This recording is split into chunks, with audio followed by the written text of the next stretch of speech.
Professor हैं अल Mustafa international university में Iran में। मैं ज़मीर साहब, स्वागत है आपका रिपब्लिक पे। मैं आपसे ये पूछ रही हूँ, पहले तो मुझे ये बताइए कि सीज फायर का ऐलान डोनाल्ड ट्रंप करते हैं, आप अमेरिका पर भरोसा करते हैं? आपको लगता है ये सीज फायर अमल में आ गया, अब हमला नहीं होगा, ये जंग खत्म हो चुकी है? शुक्रिया बहुत बहुत। और सबसे पहले तो ये कि ये जो ऑफिशियल ईरान का स्टेटमेंट है वो हमें जानना चाहिए कि ईरान में जो शूरे अमनियती मिली, यहाँ की जो गार्डियन काउंसिल है, उनका स्टेटमेंट क्या है। क्या है? सबसे पहले तो ये कि सीज फायर की रिक्वेस्ट इजराइल की तरफ से आई थी, ईरान की तरफ से नहीं थी। यानी इजराइल घुटने पर आ गया था, इसलिए सीज फायर की रिक्वेस्ट करता है। Point number 1।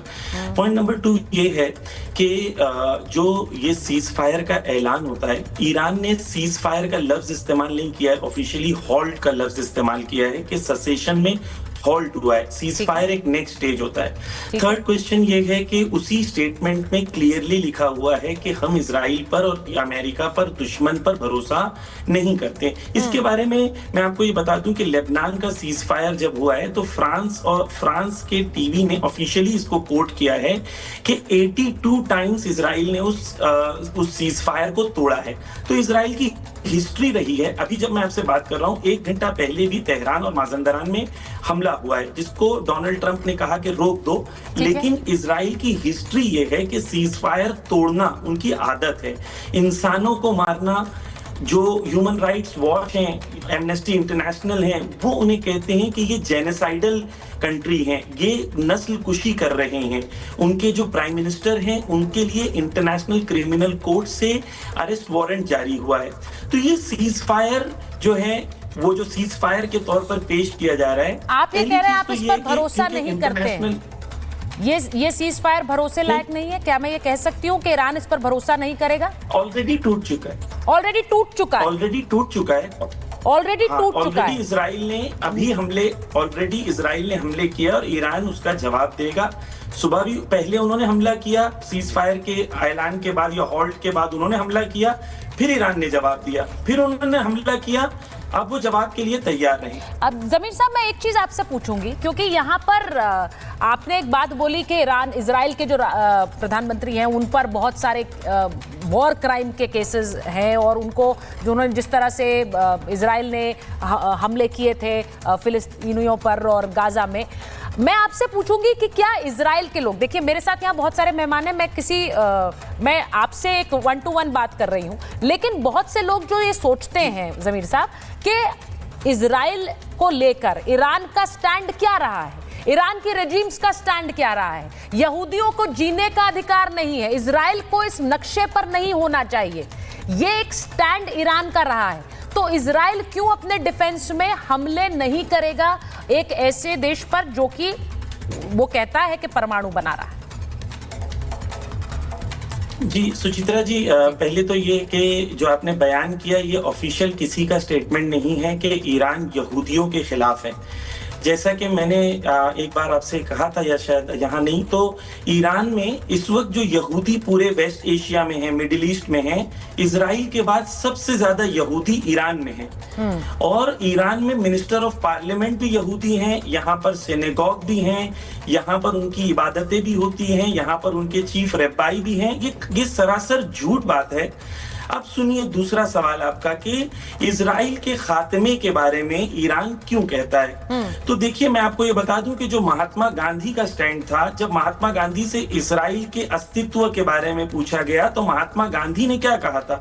महात्मा गांधी ने इजराइल के अस्तित्व को कबूल करने से मना कर दिया था। नेल्सन मंडेला ने इजराइल के अस्तित्व को कबूल करने से मना कर दिया था। पर आज आप ऐसा कर सकते हैं क्या ज़मीर साहब? मैं आज आपसे पूछूंगी, आप आज ऐसा कर सकते हैं जब दुनिया के सारे देश इजराइल का अस्तित्व मानते हैं? शायद बहुत ही कम होंगे जो इजराइल का नहीं, ईरान भी मानता है कि वो एक स्टेट है, वो एक कंट्री है। तो आज हम ये कहें कि हम उसका अस्तित्व नहीं मानते हैं, क्या ये सही होगा? और क्या ये अपने आप में युद्ध की चिंगारी फिर से नहीं भड़काएगा? देखिए, ये युद्ध की बात नहीं है, ये आपकी नैतिकता की बात है कि हिंदुस्तान क्योंकि एक ऐसा मुल्क है जिसके ऊपर ब्रिटिश ने कब्जा किया था। 1938 में यूनाइटेड नेशन से पहले लीग ऑफ नेशन हुआ करता था, उस जमाने में इंडिया को ब्रिटिश कॉलोनी कहा जाता था और वो रजिस्टर्ड था दुनिया में एज अ ब्रिटिश कॉलोनी। तो क्या हम इंडिया वाले उस वक्त ये कहते थे कि हम क्योंकि लीग ऑफ नेशन ने मान लिया है तो हम भी मान लेंगे कि भाई हम ब्रिटिश कॉलोनी है? नहीं। तो आप नहीं मानेंगे इजराइल? ऑक्यूपाइंग फोर्स है, आप नहीं मानेंगे इजराइल? हम क्या, हर आजाद इंसान को जो ये बात मानता है कि किसी मुल्क के ऊपर किसी और का कब्जा नहीं होना चाहिए। पर जमीर साहब, ईरान ने तो खुद मान्यता दी इजराइल को। ईरान ने तो खुद इजराइल को मान्यता दी। कहाँ मान्यता दी है? तो आज के समय में ये कहना कितना सही होगा? कहाँ मान्यता दी? नहीं दी क्या? ईरान ने इजराइल को मान्यता नहीं दी बतौर देश? नहीं, ईरान आपकी जो मौजूदा रेजीम ईरान में है, उससे पहले की जो रेजीम थी उसने क्या ईरान के साथ रिश्ते, उसने क्या इजराइल के साथ रिश्ते कायम नहीं किए थे?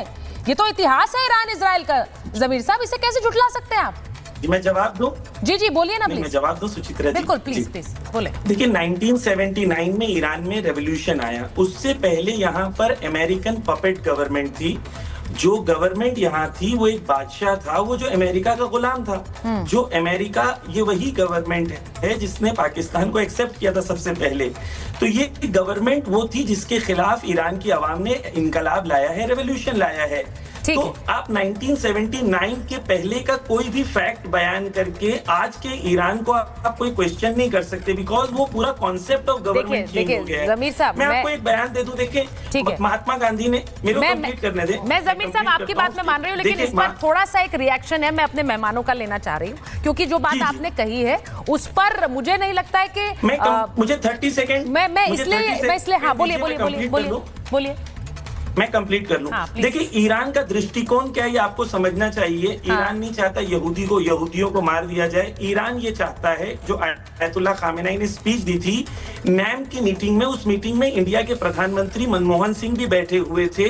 उसमें उन्होंने कहा था इजराइल का और फलस्तीन का सोल्यूशन ये है कि जो उस मुल्क के नागरिक हैं जो पहले थे, चाहे वो यहूदी हो, मुसलमान हो, क्रिश्चियन हो, जिस भी मजहब के, सब उस मुल्क में लौटे और वो मुल्क में एक रेफरेंडम किया जाए, जो वहां के नागरिक हैं वो फैसला करें कैसी गवर्नमेंट होगी। देखिए, और जो बाहर से आए हैं वो अपने मुल्क लौट जाएं। आप जो बात कह रहे हैं, मैं एक बार इस पर जल्दी से एक रिएक्शन एम्बेसडर दीपक वोरा का लेना चाहती हूँ। एम्बेसडर दीपक वोरा, आपने ये सुना जो बात जमीर साहब कह रहे हैं, मैं आपसे पूछ रही हूँ, ये इस वक्त जो मौजूदा स्थिति है उसमें मुझे नहीं लग रहा है जो जमीर साहब ने कहा उससे ईरान बिल्कुल भी भरोसा करेगा इस सीज फायर पे। लेकिन अगर ऐसा है, और क्या मुझे ये कहना चाहिए इजराइल भरोसा कर रहा है, यहां से एस्केलेशन होगा या डी एस्केलेशन होगा? यहाँ पे मुझे लगता है मैम, अभी ये जंग चलेगी थोड़ी देर के लिए। ईरान को मार पड़ेगी। खमेनी साहब कहाँ पर हैं? खमेनी सुनने में तो मेरे ग्रुप कहता है वो मॉस्को में बैठे हैं, और इसीलिए ईरान के विदेश मंत्री भी वहां पर गए थे, किसी ने उनको देखा नहीं है। जुम्मा की सर, लेट मी कम, मैंने आपको इंटरप्ट नहीं किया मैम, इनको बता दीजिए ये ना इंटरप्ट करें मुझे, मैं नहीं कर रहा, मैंने कुछ नहीं कहा जब ये बोल रहे थे। सो इफ इट्स पॉसिबल, जुम्मे की नमाज में भी नजर नहीं आए तो मेरा ही शामिल हो रहे हैं जो ईरान के प्रेसिडेंट हैं। अच्छा, आप मुमताज साहब इस बात से इत्तेफाक नहीं रखते? मैंने एक बीच में तस्वीर चलाई थी सिर्फ ये बताने के लिए कि ये सीज फायर क्यों हुआ है। उसमें कुछ सवाल है, मुझे लगता है उन सवालों के साथ ही आपको छोड़ के जाना चाहती हूँ, क्योंकि सीज फायर क्यों हुआ है? क्या उन्हें लग रहा है कि ये क्या डोनाल्ड ट्रंप का ब्लफ हो सकता है, 14 दिन वाले ब्लफ की तरह? इजराइल को समय चाहिए हथियार अपनी बेड़ा बढ़ाने के लिए। क्या ये भी समय हो सकता है कि वो चाहते हैं सीज फायर पर भरोसा करे ईरान और